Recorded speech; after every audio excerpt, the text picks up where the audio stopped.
Welcome here to the FWA Profile, where I'm delighted to be joined by Daniel Taylor,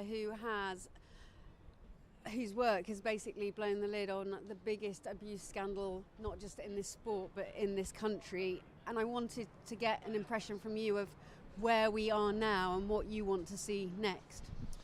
Well, it's a bit of a waiting game at the moment, really. We're waiting for the FA's independent inquiry to be finished, which there's no date on that yet. We've got some big court cases coming up soon. We think Barry Burnell, who's already been sentenced to 31 years in prison on the back of this, he's actually got over 100 other complainants, basically, which I think the vast majority of them are all ex-Crewe or Manchester City linked footballers, obviously from when they were kids.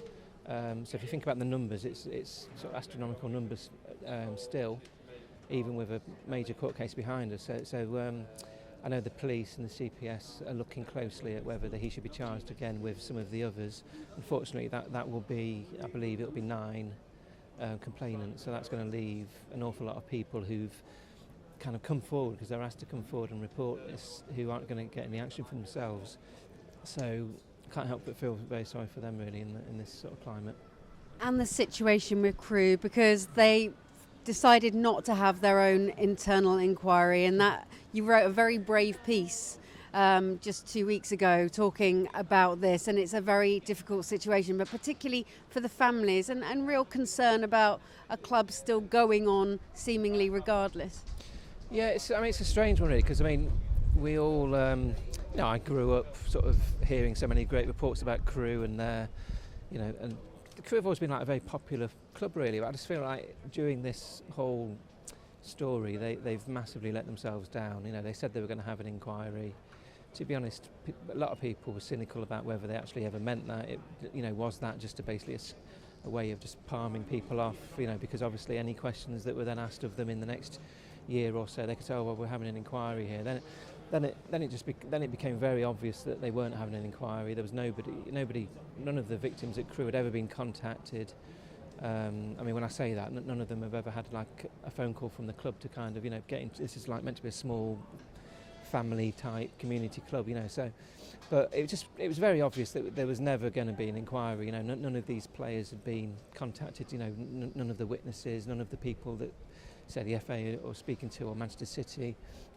So eventually they admitted that, and they've tried to claim that's because the police have looked at the club and decided that everything was hunky dory. What they never mentioned at the time was actually another member of staff, who was Barry Burnell's number 2, had been charged at that point. Now his trial has actually taken place, and he was acquitted.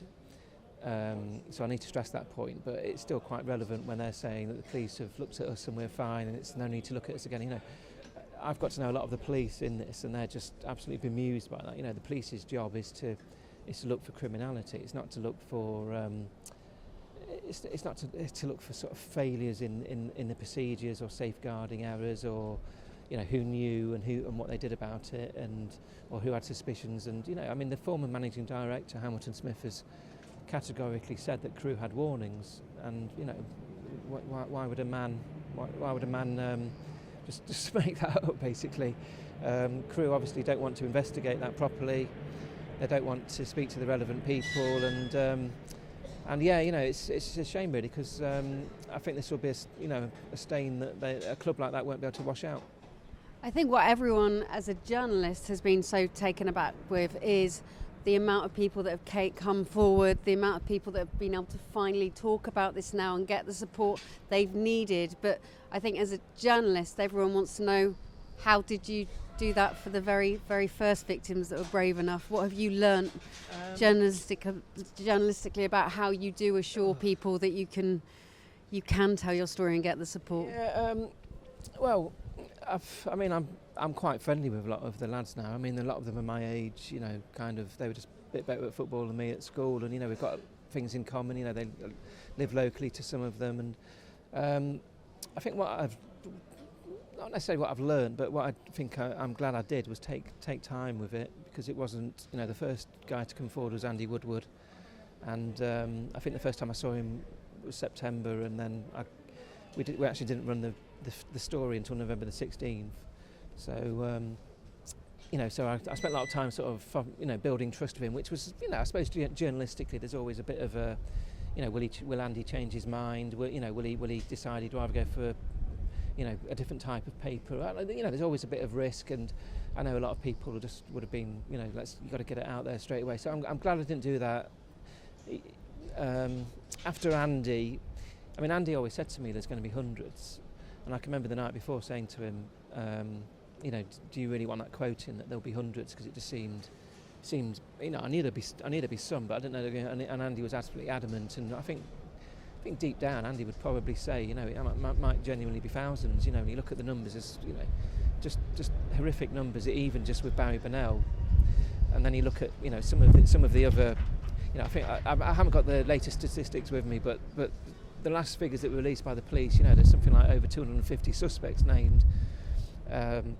Nearly 2,000 incidents reported, and so the figures are huge. After Andy, just to go back to your question, Steve Waters was next, and I think, and then there was really what the FA described as a tidal wave after that. Really, it's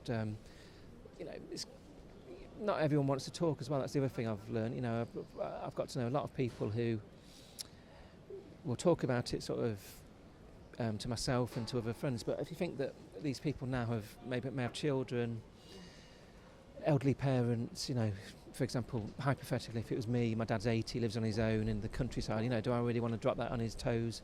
So there's a massive number of people that it happened to them as well, but they still can't, because of their circumstances, which I completely understand, can't come forward to the police or to the media, etc. But obviously the numbers are huge anyway. And what would be, just to wrap up, what would be the biggest advice you would give to someone if they find that maybe there is a story they can't get over the line and they really think it would be important? Sometimes you're just going to have to know and accept that person won't talk. And in this, it's difficult because every story is different, isn't it? But in this case, I suppose the good thing was that a lot of these players wanted to talk. They all talked about having sort of put this away in the back of the mind, but not one of them didn't have issues, all sorts of issues. Lots of them with trust issues, like broken marriages. Many of them had turned to drink, drugs, sort of gone off the rails, basically. There's an awful lot of suicides, which is another story, and all this time on, because obviously we're talking about mostly sort of the 80s. A lot of these people wanted to talk, and basically, I suppose the nice thing really is that they've talked, and I don't know any of them that have ever regretted it. They all feel so much better for coming out of it. So I suppose that kind of helped me as a journalist, because I never would have twisted their arm to try and make them talk anyway, and something like this. But the fact that I've seen them grow. I've seen people at the start of court case who basically, behind a curtain, shaking. And then at the end of it, sort of standing in front of the cameras, sort of bold as anything, happy for the TV to record them. That's quite rewarding for me to see that the story has helped these people sort of get strength. Well, not just get strength, but hopefully in the future get some real justice. Thank you so much for talking to us, and now very much journalists can use Danny's great work as a real case to encourage people that we can make a difference. Thanks for joining us.